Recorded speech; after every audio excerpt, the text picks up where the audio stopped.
గౌతమ్ గారు నమస్తే సార్. నమస్తే అండి. గౌతమ్ గారు, రాహుల్ గాంధీని పప్పు పప్పు అని చెప్పి రకరకాలుగా ఏడిపించారు. సో ఈ రోజు ఆ అవును. రాహుల్ గాంధీ నిన్న పార్లమెంట్ లో కనుక చూస్తుంటే మోడీని కళ్ళెంకు నీళ్లు పెట్టడమే తక్కువేమో అనిపించింది అనమాట. ఎందుకంటే ఆ! బీజేపీని అసలు ర్యాగింగ్ చేయడం అంటే మామూలుగా ర్యాగింగ్ చేయలేదన్నమాట. అంటే వాళ్ళు సభలో ఎలాంటివి చేస్తారు అంటే ఇప్పుడు వాళ్ళకి కావాల్సి వచ్చినట్టు కెమెరా యాంగిల్స్ కూడా ఎలా మారుస్తారు అవన్నీ కూడా చాలా అర్థమయ్యేలాగా చూపించాడు అనమాట. అలాగే అసలు ఆ! డైరెక్ట్ గా మోడీ గారి మీద అటాక్ కానీ బీజేపీ మీద అటాక్ కానీ రా దేశంలో ఉన్న సమస్యలను ఎత్తి చూపడంలో కానీ first time Rahul Gandhi speech అసలు వైరల్ అయిపోయింది అనమాట. నిన్నంతా ఎక్కడ చూసినా సరే సోషల్ మీడియా అంతా రాహుల్ గాంధీ స్పీచ్. సో ఈ రోజు రాహుల్ గాంధీ స్పీచ్ అయిపోయినాక మోడీ గారు ఏయో కౌంటర్లు వేయడానికి రావచ్చు కానీ బట్ ఆ స్పీచ్ ఇవ్వటం మాత్రం అంటే పప్పు పప్పు అని ఏడిపించిన వీళ్ళకి రాహుల్ గాంధీ అంత వైలెంట్ స్పీచ్ ఇచ్చేదానికి మాత్రం దద్దరిల్లిపోయింది పార్లమెంట్. సో ఒక స్ట్రాంగ్ అపోజిషన్ ఉంటే అంటే ఆ కాన్ఫిడెన్స్ ఉంటే ఇలా ఉంటదేమో అనిపించింది సార్, ఏమంటారు మీరు? కరెక్టేనండి. కాకపోతే ఇలాంటి ఒక దూకుడు మనస్తత్వం గాని, ఇలాంటి ఒక ఆహ్, దుందుడుకుగా మాట్లాడటం గాని 2019 నుంచి 24 మధ్యలో గూడా రాహుల్ గాంధీ చేశాడు. హ్మ్. కాకపోతే అప్పటికి ఎక్కువ సీట్లు లేకపోబట్టి ప్రజలు చూపు కూడా రాహుల్ గాంధీ మీద ఎక్కువ లేకుండా, ఇంకా ఈ మోడీ ఏదో గొప్పోడు, మోడీ అది చేసేస్తాడు, మోడీ ఇది పీకేస్తాడు అనే ఒక భావన ఉండేది. అంటే 24 ఎన్నికల్లో అది ఆ భావన ఎలాగా చిన్నగా తగ్గిపోయిందో మనం ఎన్నికల రిజల్ట్స్ లోనే చూసాం. ఆ రిజల్ట్స్ ఏంటంటే ఇప్పుడు రాహుల్ గాంధీ అప్పుడు అలానే ఉన్నాడు. ఇప్పుడు అలానే ఉన్నాడు. కానీ ప్రజల్లోనే ఆయన పట్ల దృక్పథం మారింది. కేవలం ఇక్కడే గాదు ఇంతకుముందు 19, 24 మధ్యలో జరిగిన కొన్ని సెషన్స్‌లో రాహుల్ గాంధీ ఒక విచిత్రమైన చర్య గూడా జేశాడు. అవును. హ్మ్. ఆయన సీటు దగ్గర నుంచి నడుచుకుంటూ వెళ్లి ప్రధానమంత్రి సీటు దగ్గరికి మోడీ దగ్గరికి వెళ్లి ఆయన్ని ఆలింగనం గూడా చేసుకున్నాడు. ఇలాంటి చర్యలు అప్పటినుంచే జరుగుతున్నాయి. ఇదిగో ఇతను పప్పు గాదయ్యా! ఇతను నిజంగా నిప్పేనని. ఇక్కడ ఆంధ్రప్రదేశ్ రాష్ట్రంలో లోకేష్‌ని పప్పు అని, మరి దేశ స్థాయిలో రాహుల్ గాంధీని పప్పు అని వాళ్ళు ఒక ట్యాగ్ లైన్ ఫిక్స్ చేశారు.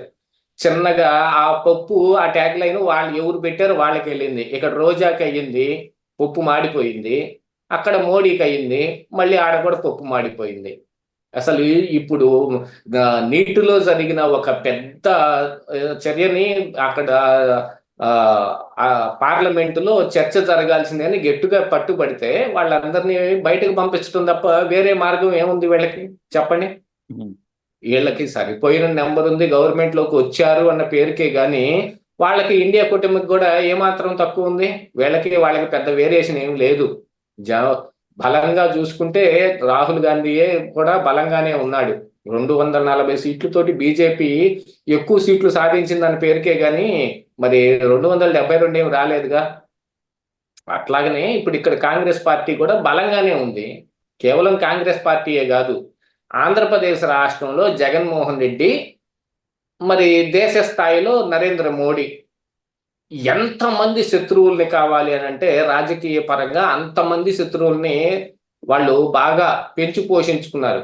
మమతా బెనర్జీ గావచ్చు, స్టాలిన్ గావచ్చు, కమ్యూనిస్టులను గావచ్చు, ఇక్కడ టీడీపీ ఒక్కటే వాళ్ళతోటి కలిసింది. బీహార్‌లో నితీష్ కుమార్. నితీష్ కుమార్ అంటే అవకాశవాది.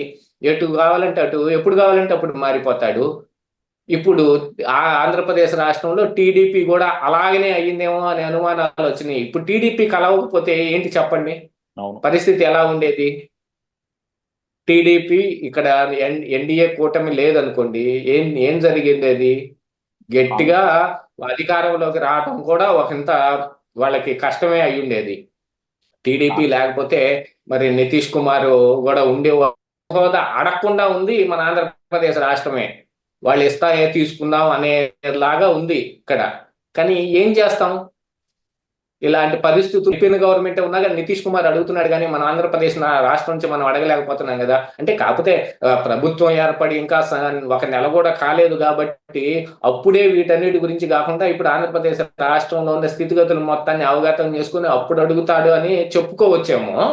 కానీ అడుగుతారు అనేది మాత్రం కొంచెం అగమ్య గోచరంగానే గనిపిస్తానే ఉంది. ఎప్పటికడుగుతారు? ఏం అడుగుతారని. దానికంటే వీళ్ళు ఎక్కువ గ్రాంట్‌ల మీద అంటే ప్రత్యేక ప్యాకేజీని తెచ్చుకోవటం ఎలాగా అనే ఒక దాని మీద చంద్రబాబు నాయుడు వర్కౌట్ చేస్తున్నట్టుగా కనపడతా ఉంది. ఇలాంటి పరిస్థితులు ఉన్నప్పుడు మరి దేశ స్థాయిలో రాహుల్ గాంధీ లాంటి ఒక ప్రతిపక్ష నేత ఉంటే ఎలా ఉంటుందనేది గట్టిగా చూపిస్తారు. ఈ 24 నుంచి 29 దాకా నల్లేరు మీద నడకేం కాదు నరేంద్ర మోడీకి, చాలా కష్టాలు ఉన్నాయి. వాటన్నిటిని అధిగమించటం కోసం ఆయన చాలా ప్రయత్నాలు కూడా చేస్తాడు. ఇక బీజేపీ మార్కు రాజకీయాలు మొత్తం బయటికి తీస్తారు. వాళ్ళకి బలం లేదు, వాళ్ళు ఏం చెయ్యరు, ఇలాంటివి ఏమి ట్రై చేయలేక అనుకుంటున్నారు, కానీ మళ్ళీ తీస్తారు. ఇండియా కూటమిలో ఉన్న వాళ్ళని ఎవరిని లాగటం కుదిరిద్దా అని ప్రయత్నాలు జరుగుతూనే ఉన్నాయి.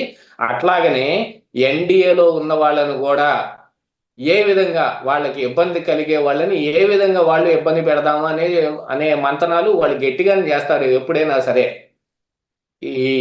కాకపోతే రాహుల్ గాంధీ నిన్న స్పీచ్ మీద కాన్సన్ట్రేట్ చేస్తే కనుక ఆయన స్పీచ్ లో చాలా అంశాలని, అసలు గుజరాత్ లో నరేంద్ర మోడీని ఓడించి చూపిస్తా చూడు నేను అన్నాడు. అది ఒక రాజకీయ నాయకుడికి ప్రతిపక్ష నాయకుడికి ఉండవలసిన ఒక గొప్ప లక్షణం. మేము ఖచ్చితంగా సాధిస్తాం అనే నమ్మకం ఉంటే సాధించటం వీలవుతుంది. జగన్మోహన్ రెడ్డి లాగా పారిపోతే ఏమవుతుంది? 11 సీట్లకి పరిమితం అయిపోయాము అనుకున్నా, మరి ఆయనే చెప్పుకుంటున్నాడు కదా 40% ఓట్లు వచ్చాయి నాకు అని.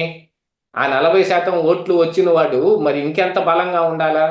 వాళ్ళకి వీళ్ళకి వేరియేషన్ ఏముంది, పెద్దగా ఏమి లేదు అన్నట్టుగా ఉండాలి కదా. ఆ దుందుడుకు స్వభావం జగన్మోహన్ రెడ్డి దగ్గర లేదు. ఎందుకు లేదనేది దానికి కారణాలు అందరికీ తెలుసు.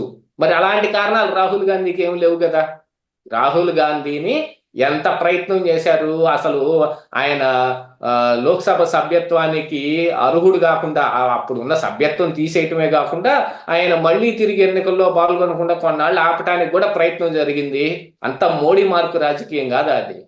గుజరాత్ లో కేసులు పెడతారు, మోడీ ఇంటి పేరు ఉన్న వాళ్ళందరూ దొంగలు ఎందుకు అవుతారు అని రాహుల్ గాంధీ అన్న వ్యాఖ్య మీద అక్కడ కేసు నడిచి మ్యాక్సిమం ఉన్న సెక్షన్ వేసేస్తారండి. 2 సంవత్సరాలు వేస్తే ఇక్కడ సభ్యత్వాన్ని కోల్పోయే అవకాశం ఉంటుంది అని చెప్పి అడావుడిగా రేత్రి ఆయన క్వార్టర్స్ ను కూడా ఖాళీ చేయించారు.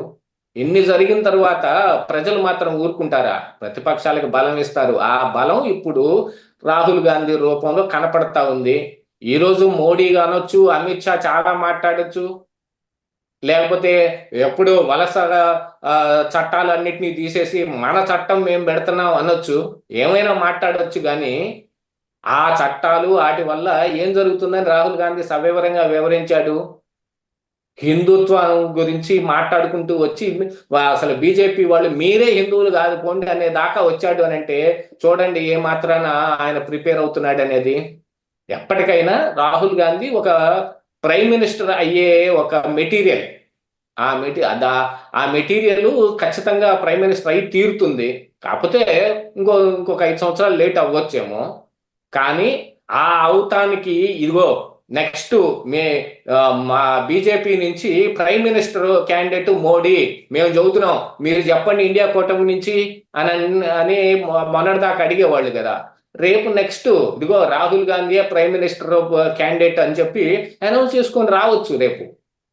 ఇక మిగతా వాళ్ళు ఎవరైతే ఉన్నారో వాళ్ళందరినీ బీజేపీ చాలా హార్డ్ సిచ్యువేషన్స్ కి తీసుకెళ్ళి వాళ్ళందరినీ బాగా వ్యతిరేకంగా చేసుకొని ఒక ఇక ఎప్పటికీ బీజేపీతో కలం అనేలాగా చేసి పెట్టుకున్నారు.